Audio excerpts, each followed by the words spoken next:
बोलिए सतगुरुदेव की जय। साहेब। शून्य के परे पुरुष को धामा, तह साहेब है आदि अनामा। उस देश की जब बात और व्याख्या साहेब दे रहे हैं, वो सही में वैज्ञानिक तथ्यों से बहुत मिलती रहती है। बिन पैर चले, बिन कान सुने, बिन हाथ हजारों काज करे। क्या इससे वैज्ञानिक तथ्य और वैज्ञानिक प्रमाण इससे मेल खाते हैं? बिल्कुल। आप देखें, जो अंतरिक्ष में लोग जाते हैं, वहाँ पृथ्वी का गुरुत्वाकर्षण नहीं होने के कारण आदमी स्पेस में भी चलता है। तो साहब कह रहे हैं शून्य के परे पुरुष को धामा। बिल्कुल वैज्ञानिक तथ्य है। साहब ने जो अध्यात्म बोला है बिल्कुल विज्ञान से कनेक्टेड है। अब कह रहे हैं शून्य के परे पुरुष को धामा। मैंने कई बार ब्लैक होल की बात की है, वो शून्य ही है। और संसार की उत्पत्ति और उसके विलय का कॉज भी वैज्ञानिक यही कह रहे हैं, पर उसके परे कुछ है। अब साहब क्या कह रहे हैं? शून्य के परे पुरुष को धामा, तह साहब है आदि अनामा। अब हम लोगों ने क्या सोचा है कि परमात्मा कहीं वैसे ही होगा जैसे हम इंसानों को देखते हैं। नहीं नहीं नहीं, नहीं। वहां नहीं काया नहीं माया, वो एक एलिमेंट है। कैसा एलिमेंट है? चेतन एलिमेंट है। बस जो पहुंचा जानेगा भाई, कहन सुनन से न्यारा है। हम लोगों ने ये कल्पना कर रखी है, क्योंकि बाहरी चीजें हमने जो उपासनाएं की हैं उसमें हम सिर्फ यही साकार स्वरूप को देखते हैं। वैसे ही कल्पना हम सब कर रहे हैं। साहब कह रहे हैं वहां ये सब नहीं है। वो कैसा है? इसलिए व्याख्या कितनी साहब ने सुंदर की है। अनीह, अगोचर, और आरती में भी आता है सरगुण भक्ति में, तुम हो एक अगोचर सबके प्राणपति। अ नकारात्मक है, गो इंद्रियां चर, जो इंद्रियों से नहीं जाना जाए। बड़ी खिचड़ी सी हो गई, इसलिए लोग इसमें भटक गए। कुछ ऐसे लोग आ गए। आप देखिए आजकल क्या हो रहा है, कुछ ऐसे फर्जी एजेंट बन के आते हैं। फोन पर भी आपको आजकल साइबर क्राइम बहुत बढ़ गया है। इसी प्रकार हर इंसान आज जीविका यापन के लिए साधन ढूंढ रहा है। जब आवश्यकताएं बढ़ गई है तो पाप बढ़ गया, बहुत छल कपट बढ़ गया, संस्कृति यहाँ दबी। तो साहब क्या, जैसा हमने परमात्मा के स्वरूप की कल्पना की है वो वैसा है नहीं। साकार कहो तो माया माए, निराकार कहे आए नहीं, है जैसा तैसा रहे कहे कबीर विचार। कहन सुनन से न्यारा, संतो कहन सुनन से न्यारा है। बड़ी अजीब स्थिति है। वो ऐसा एलिमेंट है जो कभी नष्ट नहीं होता। हाँ, रूपांतरण नहीं होता उसका। तभी तो आत्मा भी उसका अंश होने के कारण न्यूनाधिक नहीं होती है। किसी भी देश काल दशा में उसका बदलाव नहीं होता है। वो भी एक एलिमेंट है, उसी का एक अंश है। वाह। कभी कभी जब मैं कहता हूँ संसार नाशवान है और उसके बाद फिर मैं कहता हूँ कि नष्ट कुछ नहीं होता, तो कंट्राडिक्शन, लोग सोचेंगे ये कैसी दोहरी बात है। एक जगह तो कहा जा रहा है संसार नाशवान है, यहां सिर्फ रूपांतरण होता है। अब वो परमात्मा सर्वव्यापक क्यों कहा जा रहा है, 5 तत्वों को क्यों माना जा रहा है, वो सुने। ये ऊर्जा है, एक एनर्जी है। जल, पृथ्वी नष्ट होकर कहाँ जाती है? नष्ट कुछ नहीं हुआ, रूपांतरण होता है। जल में समा जाती है, समा जाने का मतलब उसका तद्रूप हो जाती है। जल क्या होता है? खत्म हो जाता है क्या? नहीं। अगर देखा जाए तो ये पंच भौतिक तत्व भी अविनाशी हैं, पर इनका स्वरूप समाप्त हो जाता है। इसलिए शास्त्रों में महाप्रलय की व्याख्या में ये कहा गया है कि पूरा ब्रह्मांड ब्रह्म में लय हो जाता है, निराकार में लय हो जाता है, निरंजन में लय हो जाता है, निरंकार में लय हो जाता है, निरंकार में समा जाता है। इसका मतलब है लय होना अलग बात है, नष्ट होना अलग बात है। लय होने से उसका स्वरूप नहीं दिखता है, लेकिन उसकी वृत्ति और उसका एनर्जी रहती है। उदाहरण के लिए नमक को पानी में डालते हैं तो लय हो जाता है, खत्म नहीं हुआ। अब जब हम चखते हैं तो नमक का स्वाद मिल जाता है। और चीनी भी, हम जब पानी में डालते क्या नष्ट हुई? नहीं, लय हो गई, उसका तद्रूप हो गई और अपना गुण तो भी छोड़ा। इसी तरह जब जल नष्ट हो जाता, जल लय हो जाता है, अग्नि उसे शोषित करती है। फिर अग्नि का क्या होता है? वायु उसे अपने में परिवर्तन, वायु ही तो अग्नि है और जल भी तो वायु है। विज्ञान में बच्चों को पढ़ाया जाता है जल दो गैसों का मिश्रण है। इस तरह वायु फिर क्या हो जाती है? आकाश में विलोम हो जाती है। वायु जल्दी नहीं दिख रही, आकाश में जब विलोम हो गई तो वो भी लय हो गई। कहाँ खत्म हुई?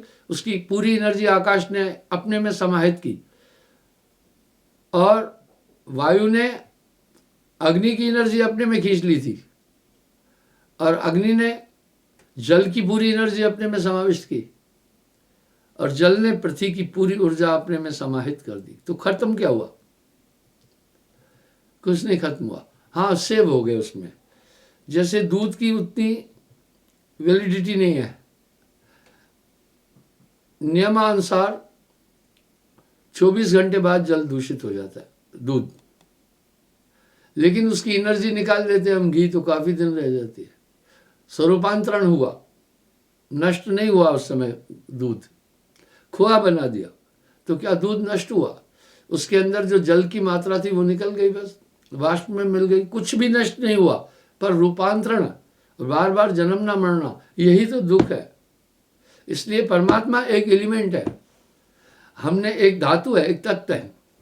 इसलिए शास्त्राकार भी परमात्मा की व्याख्या क्या कहते हैं? नित्यत्व, ईश्वर तत्व। वो तत्व भी बोल रहे हैं। तत्व को हम जानते हैं, एलिमेंट्स, जैसे जल है, अग्नि, पृथ्वी, वायु, आकाश। पर वो ऐसा तत्व है परमात्मा जो अपने स्वरूप को कभी नहीं खोता है, अविगत, अविचल, वह अविचल है, वो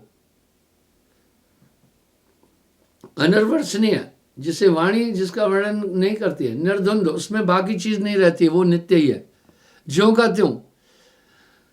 इस तरह से शून्य के परे पुरुष को धामा। अब अभी तक तो वैज्ञानिक लोग शून्य तक की बात कर रहे हैं, आगे वो कहेंगे यही सब कुछ नहीं है। पहले हमारे पूर्वज क्या कहते थे? कहते थे ये धरती बेअंत है, धरती का अंत कोई नहीं पाया। आज वैज्ञानिकों ने धरती को बहुत सीमित कर दिया है। धरती समझ में आई, कह भी रहे हैं कि 2/3 जल है, 3/1 पृथ्वी है। इसी तरह परमात्म तत्व के लिए भी लोग अलग अलग व्याख्या कर रहे हैं, कुछ भ्रमित व्याख्याएं कर रहे हैं, कुछ काल्पनिक व्याख्याएं करते हैं। आइए देखते हैं। तो कह रहे हैं शून्य के परे पुरुष को धामा। अब यहाँ आप विचार करें, शून्य स्वरूपी देव निरंजन, जो रणकार है वो निराकार है। तासे एक अक्षर है रणकारा, तासे उपजो सकल पसारा। रणकार शून्य और निराकार है। अब यहां साहब कह रहे हैं तासे उपजो सकल पसारा। आप अध्यात्म को ये न सोचें कि बाबा गांजा पी करके मस्त हो गया, ये अध्यात्म है। ये दूषित वृत्तियां हैं, ये अध्यात्म नहीं। अध्यात्म तो ये परा अपरा दोनों विज्ञान से ऊपर है, ये बहुत बड़ी चीज है। इसलिए आप देखें किसी पीएचडी वाले को कोई मत्था नहीं टेक कर नमस्कार करता है। आप देखें किसी बादशाह को कोई चरण स्पर्श नहीं करता है जल्दी, लेकिन महापुरुषों को करते हैं, क्योंकि वो उस कबीर एक को जानिया तो जाना सब जान, कबीर एक ने जानिया तो जाना जाना जान। उस एक को जानने के बाद अभीष्ट जानना कुछ नहीं रह जाता है। और यहाँ साहब किसी उपमा से उसको नहीं व्याख्यात किया जा सकता। वाणी उसकी व्याख्या करने में सक्षम नहीं है। हमारी वाणी तो उन चीज़ों की व्याख्या करती है जो आंखों ने देखा है, या जो कानों ने सुना है, या जो हमारी स्किन ने स्पंदन किया है, या जो हमारे मन ने कल्पना की है। हमारी वाणी उसे ही व्याख्यात करती है, उसके आगे नहीं जा पाती है। वो इसलिए अक्षरातीत, शब्दों में नहीं आ सकता है, लिखा नहीं जा सकता है, पढ़ा नहीं जा सकता है। वो ऊर्जा हर एक इंसान में है। जैसे हम सब सौर मंडल में है, यानी हम सब सूरज के बीच में बैठे हुए हैं। हमारी ऊर्जा का परम स्रोत ही सूर्य है। ये धरती सूर्य की ऊर्जा से ही जीवित है। अभी एक वैज्ञानिक आया हमारे यहाँ, हमारा सत्संगी है, सेब के बगीचे में। आपको मैं जनवरी में फिर सेब का बगीचा दिखाऊंगा। अभी उसमें पतझड़ चल रही है। उसने मुझे एक बात कही, इस पेड़ में जो भी वर्टिकल शाखाएं आ रही है वो नुकसान करेगी, उसमें फल नहीं लगेगा। जो हॉरिजॉन्टल यू हैं उसमें फल लगेगा। बड़ी टेक्निकल बात बोली। बोला जो वर्टिकल आई वो क्यों नहीं फल लगेगा, वो ऊंची ऊंची चलती जाएगी, इसलिए वो फल को नहीं पैदा करेगी, अपनी ऊर्जा उसके विकास में लगा देगी। इसलिए बोला ऊपर से काट देते हम, थोड़ा सा काट देते हैं, तब उसका आगे विकास नहीं होता है, तब फल लगेगा। और साथ में उसने कहा जब ये वर्टिकल शाखा जा रही है थोड़ा उसको बेंड कर दो उसी समय, ताकि धूप लगे, सूर्य की रोशनी आए। यानी हर चीज तो पृथ्वी की सूर्य के ऊपर डिपेंड है।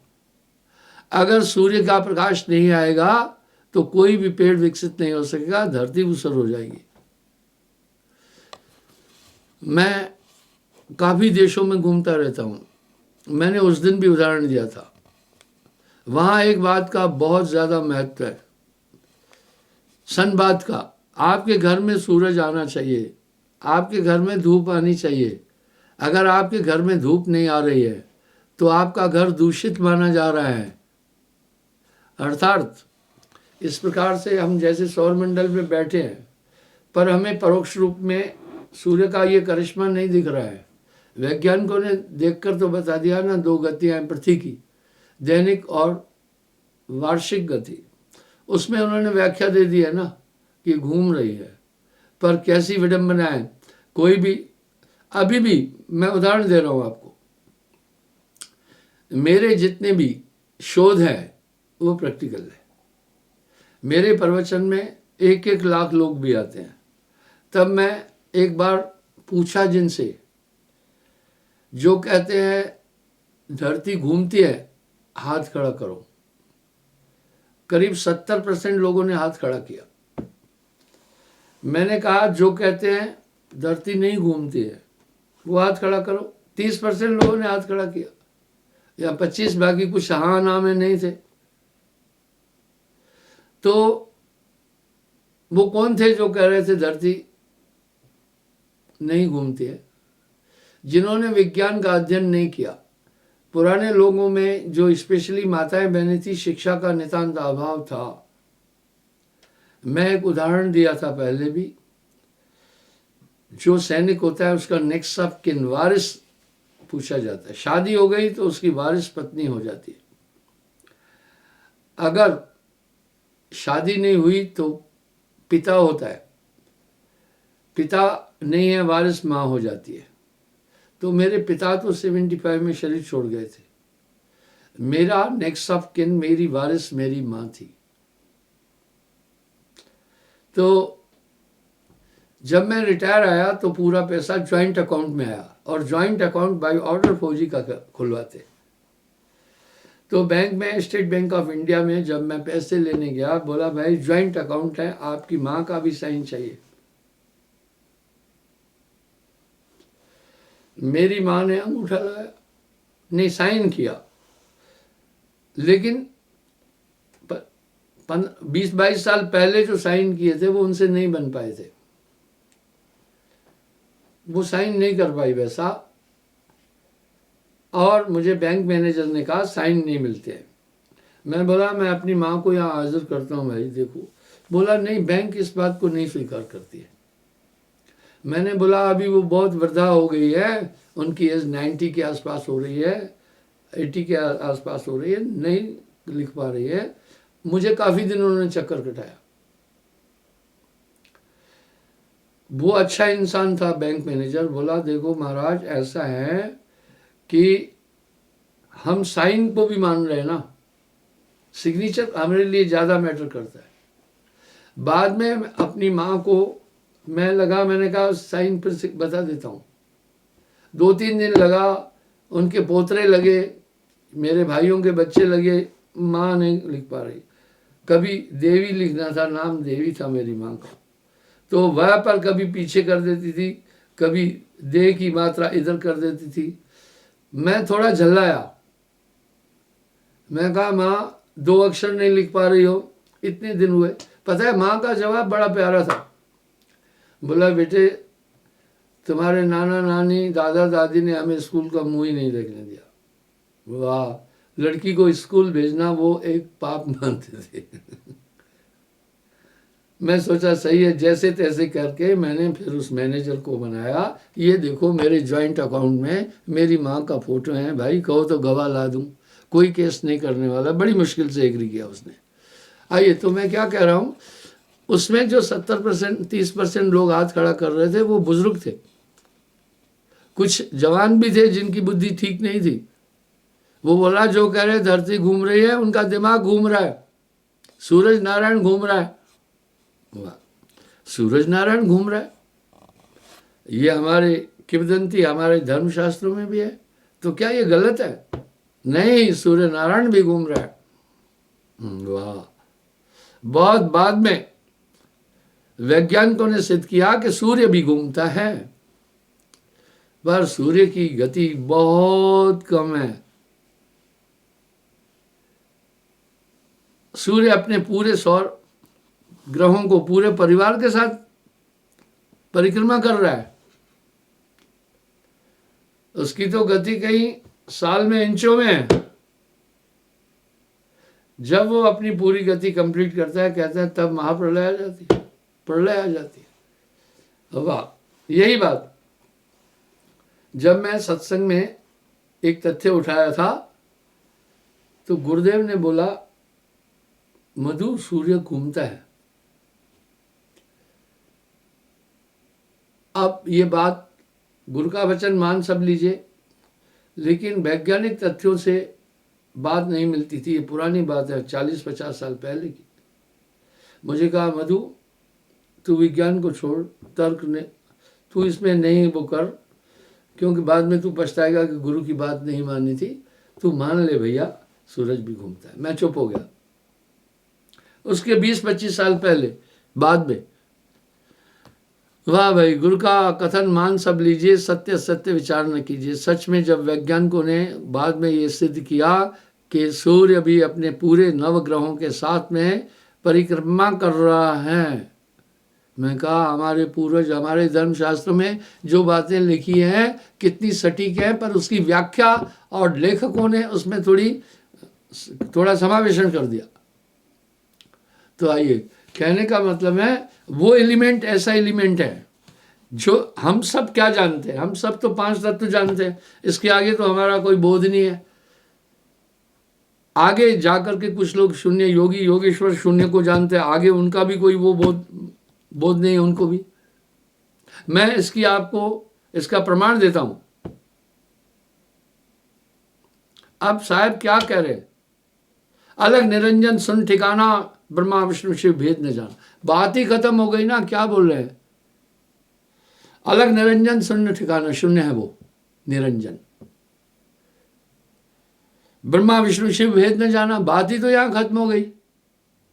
बड़े बड़े ऋषि मुनि जो है वहीं तक सिर्फ जाते हैं, आगे नहीं जाते। साहब इसकी पुष्टि फिर एक और शब्द में भी तो किए, आप इस पर थोड़ा गौर कीजिएगा। सूरत लगाए सुनो मन बानी, छान लेव सो ज्यों जिब्या छानी। कह रहे हैं ध्यान से मेरी बात सुनो। कैसे कैसे छानो? जैसे जिब्या छानती है। जिब्या जब भी कुछ आप खाओ तो उसके बाद क्या करती है, अगर कुछ फंसा बाल बुल तो जिब्या उसको छान लेती है। सूक्ष्म गति अति भारी जीनी, ताहे जगत में विरला चीनी। कह रहे हैं बहुत सूक्ष्म गति है, इसे दुनिया के लोग विरला कोई जानता है। आदि न अंत हति नहीं माया, उत्पत्ति प्रलय हति न काया। अब साहब कह रहे हैं आदि अंत हति नहीं माया, उत्पत्ति प्रलय हति न काया। शून्य शिखर ना तत्व न मूला, कारण सूक्ष्म नहीं अस्तूला। कह रहे हैं निरंजन भी नहीं था, और शून्य शिखर भी नहीं था। आप गौर कीजिए इन चीजों पर। आदि ब्रह्म नहीं ओंकारा, नहीं निरंजन, नहीं अवतारा। कह रहे आदि ब्रह्म भी नहीं था, ओंकार भी नहीं था, निरंजन भी नहीं था। 10 अवतार न 24 रूपा, तब नहीं हो ज्योति स्वरूपा। और हमारे वेद भी कह रहे हैं महाप्रणय में 33 कोटि देव ब्रह्मा विष्णु महेश आदि ब्रह्म में, उस पर ब्रह्म में लीन हो जाते हैं। देखिए व्याख्या अच्छी है, लीन हो गए। पुण्य पाप काहू नहीं थापा, सोय ब्रह्म नहीं सोहम जापा। सोहम भी नहीं था, नहीं तो शून्य, नहीं तब शून्य समेर न भारा, कूर्म न शेष धरे अवतारा। कूर्म और शेष भी नहीं थे। अक्षर एक न ररंकारा, त्रिगुण रूप नहीं विस्तारा। ररंकार भी नहीं था, त्रिगुण रजतम सद भी नहीं था। शक्ति युक्त नहीं, आदि भवानी एक होए ना, ज्ञान अज्ञानी। आदि शक्ति भी नहीं थी। शब्द न स्वांत कछु नहीं होई, कहो विचार सुनो तुम सही। नहीं बीज नहीं अंकुरा, आदि अमी नहीं, चंद्र न सूर्य। कह रहे आदि अमी ना चंद्र न सूर्य। धर्मदास समझ के रहना, कहा कहूं कुछ ना ही कहना। अब आगे क्या बोल रहे? धर्मदास जी पूछ रहे आखिर क्या था फिर? पुरुष था, स्त्री था, क्या था? पुरुष कहो तो पुरुष है नहीं, पुरुष हुआ आपा भो माई। वाह, पुरुष भी नहीं। शब्द कहो न शब्द न ताका, शब्द होए माया के छाई। ये धुनें भी नहीं थी। दो बिन होए ना अधर आवाजा, दो के बिना तो अधर आवाज हो ही नहीं सकती। कहो कहाँ ये काजा काजा, अमृत सागर वार न पारा, नहीं जानो कैतिक विस्तारा। नाम कहो तो नाम न था। अरे भाई, नाम जो हम यहां दुनिया में पुकार रहे हैं, ये नाम तो भौतिक है। जो हमारी वाणी निकल रही है इसमें 2 तत्व हैं, पृथ्वी तत्व और वायु तत्व। अगर आपका मुंह बंद कर दें तो आपका शब्द ही नहीं निकलेगा। है नाम अक्षर के माही, ने अक्षर कोई जानत नहीं। बोला उसको कोई नहीं जानता है। धर्मदास ने बास हमारा, काल अकाल न पावे पारा। अब क्या कह रहे हैं? काल अकाल न पावे पारा, ताकि भक्ति करे जो कोई, बहुते छूटे जन्म न हुई। ये सब बातें उपन्यास की कल्पनाएं नहीं है, कहीं वास्तविकता से जुड़ी हुई है। साकार कहो तो माया माही, निराकार कहे आहे नहीं। है जैसा तैसा रहे, कहे कबीर विचार। व्याख्या कितनी परमात्मा की इतनी सुंदर की है शब्द साहब ने, जिसकी उपमा अनियंत्रित नहीं मिलती है। और वाणियों में भी उसकी व्याख्या आती है। मैंने आपको एक उदाहरण दिया। आरती गाते हैं जय जगदीश हरे में एक पंक्ति में आता है, तुम हो एक अगोचर सबके प्राणपति। यानी वो इंद्रियों का विषय नहीं। हमारी इंद्रियों का विषय तो 5 तत्व है, वो इंद्रियों से जान नहीं सकती, इसलिए उसे इंद्रियातीत कहते हैं। साहब ने व्याख्या में कैसा कहा, आप ध्यान से सुने। अलख अनाम, अलख जो लखा न जाए, अनाम जिसका कोई नाम नहीं, अगह जिसे उठाया नहीं जा सकता है, अडोल जो डोलता नहीं है, अबोल क्योंकि वहां वाणी नहीं है। यहां साहब व्याख्या बड़ी सुंदर दे रहे हैं। एक हंस के जो ही आई, दूसरा हंस समझ पुन जाई। अनुपा जिसकी उपमा ही नहीं है। अजर जो जरा मृत्यु से रहित है। अजावंसो निस्वादी, नेहकामी निर्मोह अनादि, वो अनादि है जिसका भी। इसलिए जपजी साहब में भी कहा, आदि सच जुगाति सच, है भी सच नानक होसी भी सच। ये कपोल कल्पित बातें नहीं है। संत बहुत बड़े वैज्ञानिक थे। वैज्ञानिक तो मस्तिष्क का इस्तेमाल करता है, और हमारा मस्तिष्क केवल भौतिक चीजों का अनुभव कर सकता है। वो तो उससे परे हट करके अंतर चक्षु से अनुभव करते हैं। तो आप खुद ही विचार करें। पलटू साहब ऐसे ही नहीं बोले, 33 कोटि देव संत से सभी डरते। पलटू संत को पूजिए, दूजा पूज न कोई। गुणातीत निर्द्वंद निकलंका, गुणातीत है, वो गुणों से भी परे है, निर्द्वंद है, कोई द्वंद में नहीं आता, निर्द्वंद निकलंका, वही, उस पर कोई कलंक नहीं है।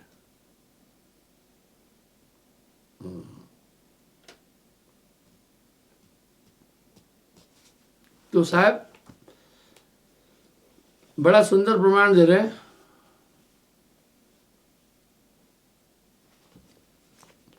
कह रहे हैं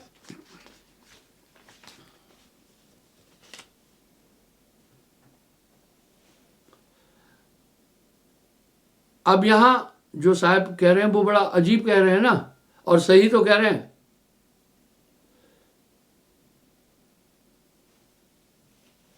अब क्या बोल रहे हैं? मोह न व्यापे जग की माया, कहन सुनन की है ये काया। वहां से कोई आया नहीं। साहब कह रहे हैं मैं आया सतलोक से, फिरा गांव की खोर, खोर कहते गलियों को, ऐसा बंदा नाम ला जह लीजिए फटक पछोड़।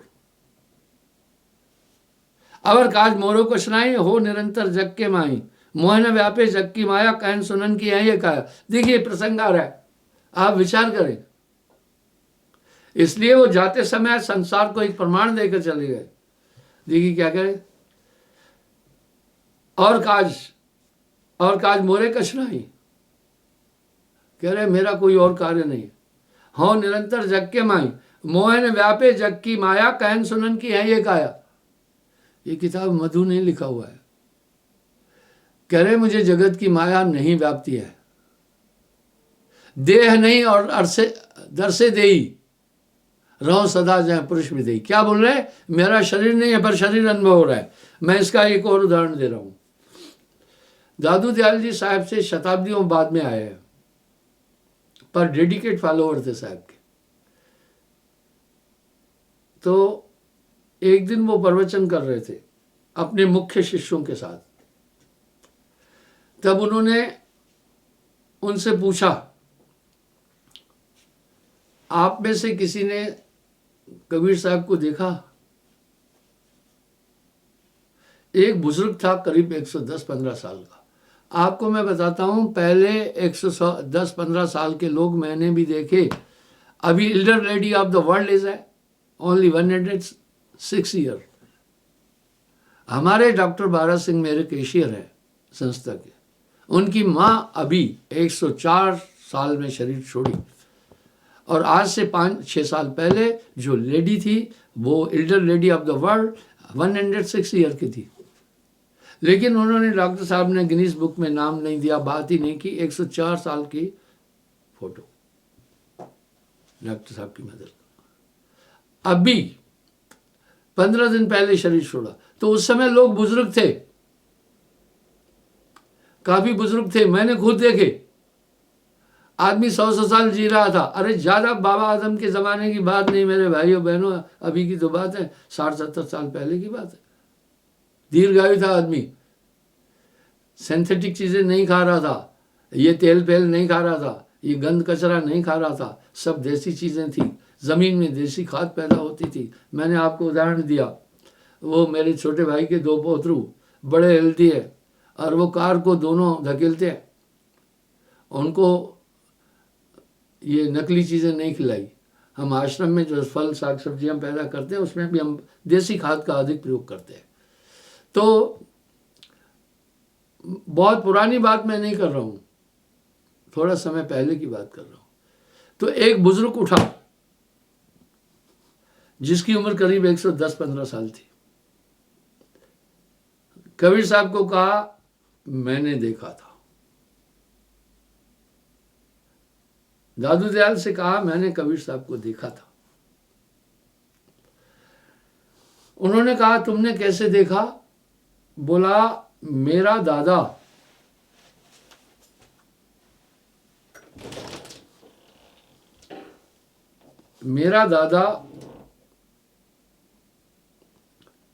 कबीर साहब का अनुयायी था और वीर सिंह बघेल की सेना में सुपर सालार था। वो कबीर साहब का शिष्य था। तो जब वो वहां जाते थे, एक बार मैंने भी जिद कर ली, मैं भी कहा मैं भी जाना है। दादू के साथ मैं चला गया, और दादू पोतरे से बड़ा प्यार करता है। पता है क्यों? दादू खुश होता है पोतरे को देखकर। मेरा कुल मेरे सामने चल पड़ा। बोला जब मैं वहां देखा तो मैं बहुत हैरान रह गया। उनकी बॉडी ट्रांसपेरेंट थी, सीने से पीछे की तरफ के पूरे दृश्य दिख रहे थे।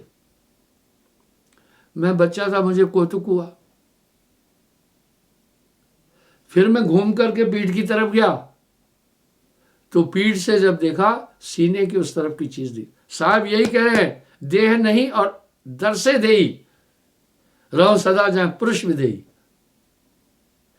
मेरे भाइयों, वो तो जाते समय ये करिश्मा दुनिया में दिखाने वाला पहला और अंतिम व्यक्तित्व है, पर आज भी वो दुनिया स्वीकार नहीं करती है।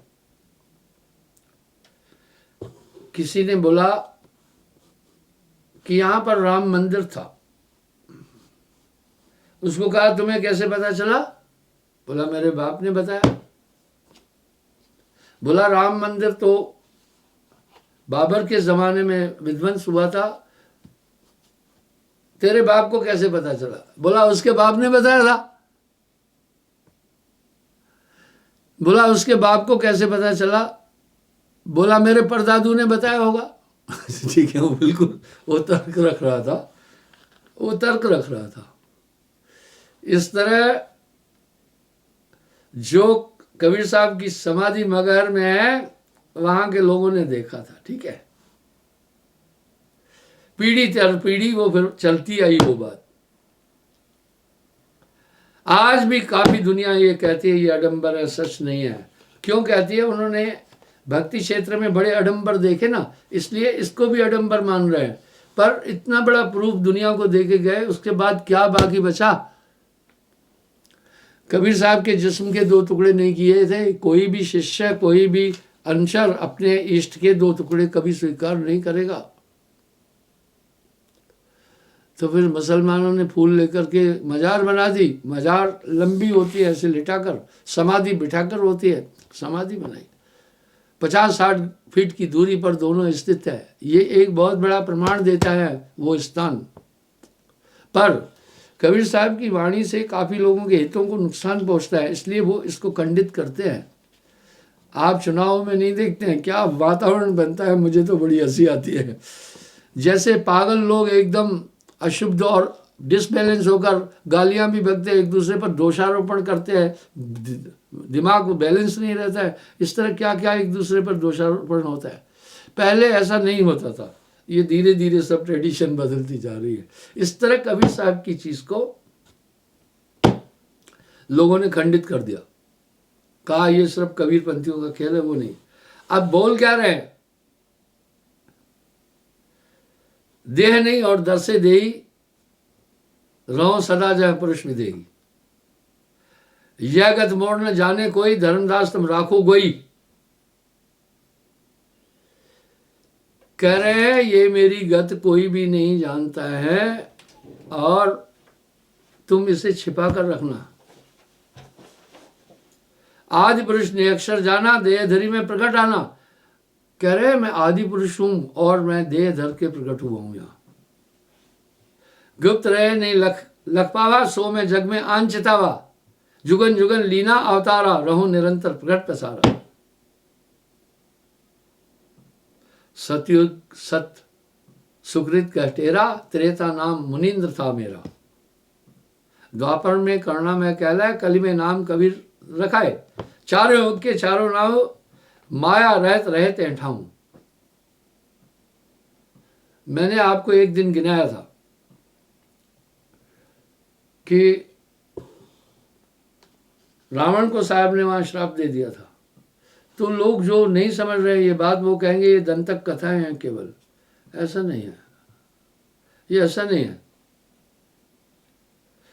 सो जगह पहुंचा नहीं कोई, सुर नर नाग रहे मुख गोई। कह रहे हैं वहां कोई पहुंचा ही नहीं। ये देखिए ये बूढ़ी माँ है, हमारे कैशियर डॉक्टर बारा सिंह की माता। बड़ी बैलेंस थी, इतनी प्यारी थी, ये क्या बताऊं मैं। इसने किसी को तंग नहीं किया। 104 साल की, अभी 15-20 दिन पहले शरीर छोड़ा है। आयु थी 104 साल। क्या इनकी नेचर थी। और बूढ़ी थी, चलकर गांव में ही रहती थी। बाद में वो शहर में चले गए। डॉक्टर साहब मेरे पास दर्शन के लिए आती थी। बस दर्शन करना, चले जाना। कभी नहीं बोला बीमार हूँ, कभी नहीं बोला दुख है, कभी नहीं बोला तकलीफ है। किसी से लेना देना नहीं था, टेंशन नहीं लेती थी।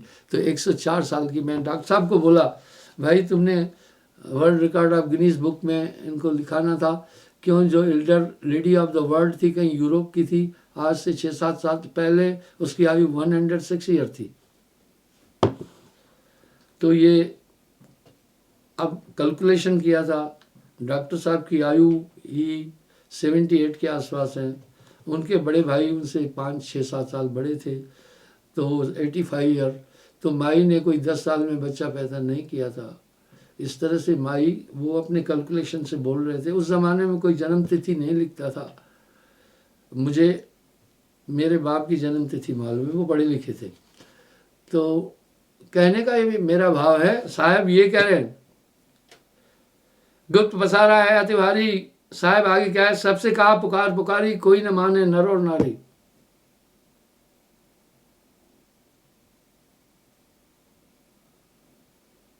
आप ये लिस्ट देख रहे हैं,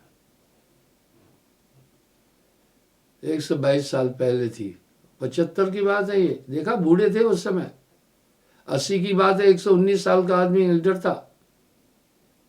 और 2003 में 118 साल। देखिए आयु कैसे कम होती जा रही है।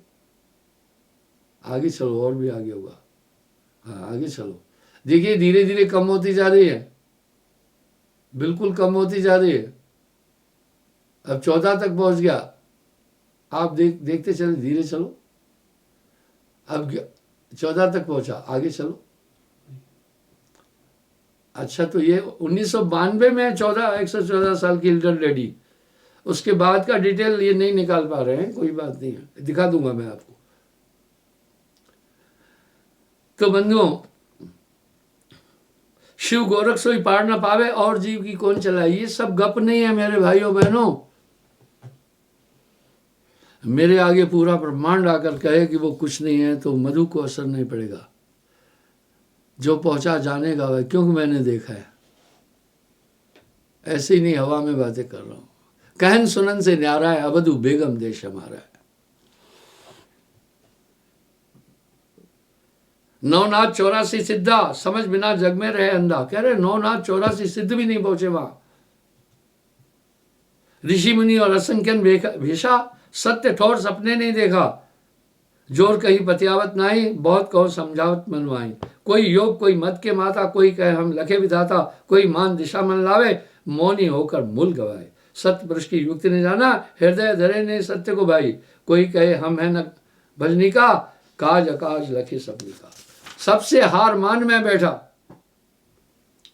अब साहब यहां क्या कह रहे? कह लग कहा यही सब कहे, भेद हमार न कोई लही। सबसे हार मान में बैठा ये सब जीव, काल घर बैठा। सोई काल करतार सोई, भक्ति मुक्ति जय हाथ।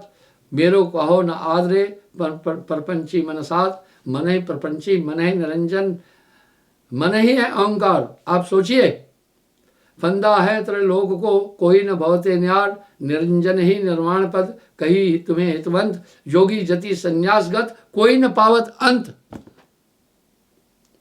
यहां आदमी सुनकर बौखलाएगा, यहां आदमी सुनकर बौखलाएगा। इसलिए कबीर साहब को निंदक का दर्जा दे दिया, आलोचक का दर्जा दे दिया। यहां वो साहब कह रहे हैं, साच कहो तो मारन धाई, झूठ कहा नहीं जाई, संतो झूठे जगपति आई। मैं पुनः एक बात बोलना चाहता हूं, किसी भी धर्म स्थान का खंडन नहीं होना चाहिए। जैसे हम पहले बच्चे को भेजते हैं प्ले वे में, वहाँ वो खेल खेल में, प्ले वे में बच्चा जाता है, बड़े खिलौने मिलते हैं। मैं अपने समय की बात बताता हूँ, छोटा था, बाल मंदिर जाते थे उस समय बाल मंदिर कहते थे। तो वहाँ खीर मिलती थी, कभी हलवा मिलता था। उस लालच में तो मेरा बड़ा भाई मुझे नहीं ले जाता था, माँ को कहता था ये चल ही नहीं पाता है और तगड़ा मोटा भी है और मैं इसको उठा नहीं पाता हूँ, मैं नहीं ले जाऊँगा। तो मैं रोता था। क्यों रोता था? वहाँ कोई पढ़ने की इच्छा नहीं थी, वहाँ तो ये था हलवा खीर मिलेगा। इसलिए प्ले वे में बच्चे को पहले भेजते हैं, तो वो वहाँ खिलौनों के कारण से रुचि लेता है। खेल खेल में उसे सभ्यता सिखाई जाती है। इस तरह किसी धर्म स्थान का खंडन करना ना समझिए, बेवकूफ़ी है। पर उधर तक ही नहीं रहना। अब कोई बच्चा कहे आगे नहीं जाना, प्ले वे में ही रहना है, नहीं, माँ बाप स्वीकार नहीं करेंगे। वो कहेंगे आगे चल। इस तरह साहब कह रहे हैं, इसके आगे भेद हमारा, जाने का कोई जाना नारा, कहे कबीर जाने का भाई कहन सुनन, जो पहुंचा जाने का भाई कहन सुनन से न्यारा।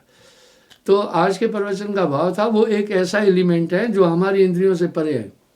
उसे इंद्रियातीत कहते हैं, व्योमातीत कहते हैं, शब्दातीत कहते हैं, आदि संज्ञाएं दी। क्षमा चाहता हूँ, समय हो गया, कल पुनः हाजिर हो जाऊंगा, यहीं से प्रसंग उठाऊंगा साहेब।